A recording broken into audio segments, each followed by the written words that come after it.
आज हम लोग ब्लड ग्रुपिंग के बारे में पढ़ेंगे। पुराने समय में जब भी कोई लड़ाई होती थी या किसी कारण से एक्सीडेंट हो जाता था या फिर किसी की बीमारी की वजह से खून की कमी हो जाती थी, तो उस समय जो ग्रुप का ये पता नहीं था, तो लोग किसी का भी रक्त जो है किसी को चढ़ा देते थे। तो इसमें कुछ परसेंटेज में तो मरीज में सुधार हो जाता था, लेकिन ज़्यादातर मरीजों की मौत हो जाती थी। ऐसा क्या हो रहा है कि कुछ लोग बच जा रहे हैं और कुछ लोग मर जा रहे हैं। तो इसके लिए ब्लड को जो है अलग अलग ग्रुप में बांटने की कोशिश की गई। बहुत सारे वैज्ञानिकों ने प्रयास किया। तो कुछ लोगों ने एमएन सिस्टम के द्वारा ब्लड की ग्रुपिंग की, कुछ ने एन सिस्टम रखा, कुछ ने एबीओ रखा। कार्ल लैंडस्टीनर ने 1901 में ब्लड ग्रुपिंग एबीओ सिस्टम की खोज की। एबीओ सिस्टम उनका डिफरेंशिएशन कैसे हुआ?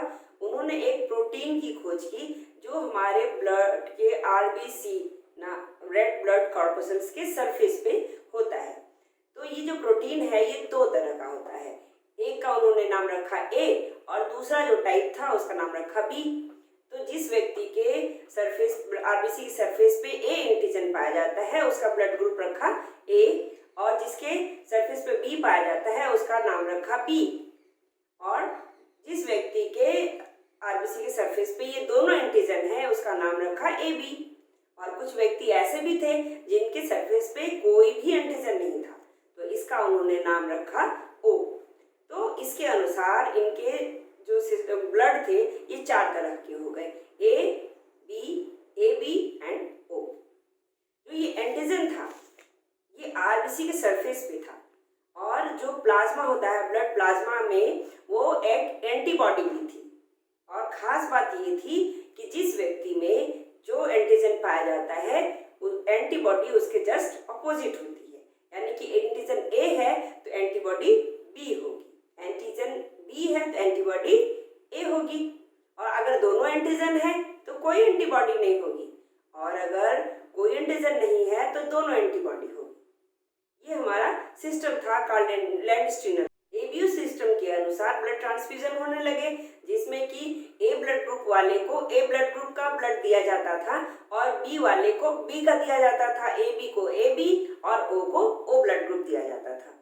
तो इस तरह से ट्रांसफ्यूजन चलने लगे, काफी दिनों तक चले। लेकिन कुछ कॉम्प्लिकेशंस बाद में देखने को मिले, जैसे कि किसी व्यक्ति को एक बार ब्लड दिया गया, वो उस समय उसको कुछ नहीं हुआ, लेकिन उसी व्यक्ति को अगर कुछ सालों बाद फिर आवश्यकता पड़ गई ब्लड की, तो दूसरी बार ब्लड देते ही उसे सीवियर ब्लड क्लॉटिंग हुआ, उसकी डेथ हो गई।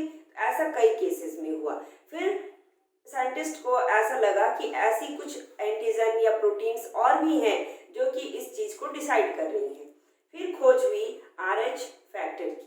तो RH फैक्टर का नाम जो है ये रसस बंदर के ऊपर रखा गया है, जिसमें सबसे पहले इसकी खोज हुई थी।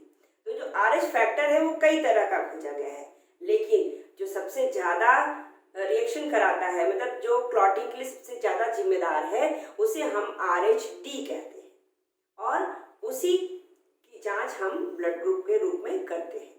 तो इसकी ये जो खोज हुई ये 1940 में हुई, यानी कि 1940 से जो ब्लड ग्रुपिंग सिस्टम था ये ABO एंड RH हो गया। अब जो RH प्रोटीन था ये या तो हमारे सरफेस पे आरबीसी के सरफेस पे होता है तो ब्लड को हम पॉजिटिव कहते हैं, या नहीं होता है तो इसे हम निगेटिव कहते हैं। तो अब हमारा ब्लड जो है ये 8 तरीके का हो गया, A positive, A negative, B positive, B negative, AB positive, AB negative, O positive and O negative. ABO system में जो एंटीजन A और एंटीजन B है, इसके ऑपोजिट जो एंटीबॉडी होती है ये जन्मजात होती है। जैसे ए ब्लड ग्रुप वाले के शरीर में एंटीबॉडी B होगी, एंटीजन B वाले शरीर में एंटीबॉडी A होगी, ये इनबॉर्न होगा। लेकिन जो RH का एंटीजन है इसकी जो एंटीबॉडी है ये एंटीबॉडी जन्मजात नहीं होती है, ये RH नेगेटिव इंडिविजुअल्स में बनती है जब फर्स्ट एक्सपोजर होता है, या ब्लड ट्रांसफ्यूजन के द्वारा हो, प्रेगनेंसी के द्वारा हो, या किसी भी कारण से जब एक RH नेगेटिव इंडिविजुअल के अंदर RH पॉजिटिव ब्लड चढ़ जाता है तो एंटीबॉडी बनना शुरू हो जाता है। उस समय उस मरीज को खास अंतर नहीं पड़ेगा, लेकिन अगर किसी कारण से फिर से उसी पॉजिटिव ब्लड का एक्सपोजर उसकी बॉडी में हो जाता है तो फिटल कंडीशन हो सकती है, क्योंकि कोगुलेशन हो जाएगा। जिसके शरीर में एंटीबॉडी ए नहीं होगी उसे वो रक्त दे सकता है।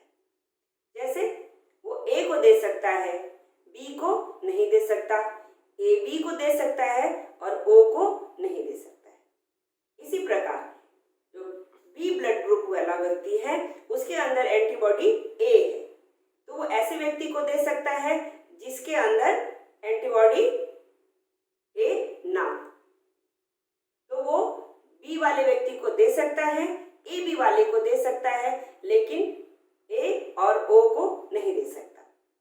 एंड जो ब्लड ग्रुप ए बी वाले लोग हैं उनके अंदर दोनों एंटीजन हैं, ए और बी, तो ये ए बी और ओ किसी को भी रक्त नहीं दे सकते, सिर्फ और सिर्फ ए बी को ही दे सकते हैं। जो ओ वाले व्यक्ति हैं वो उनके अंदर कोई भी एंटीजन नहीं होता है, यानी कि वो ए बी और ओ किसी को भी ब्लड दे सकते हैं।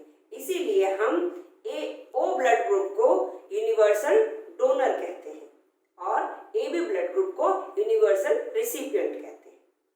लेकिन ये सिर्फ थ्योरी है, जो प्रैक्टिकल है वो थोड़ा सा अलग है, क्योंकि ये जो हम बात कर रहे थे एंटीजन की, ये ए बी या RH इनके अलावा भी हाइपर सेंसिटिव इम्यूनोग्लोबुलिन्स के कारण ये जो ट्रांसफ्यूजन है बहुत ही कॉम्प्लिकेटेड हो जाता है। और इसके लिए जो एक्चुअल ब्लड ट्रांसफ्यूजन है इससे पहले करना पड़ता है क्रॉस मैच।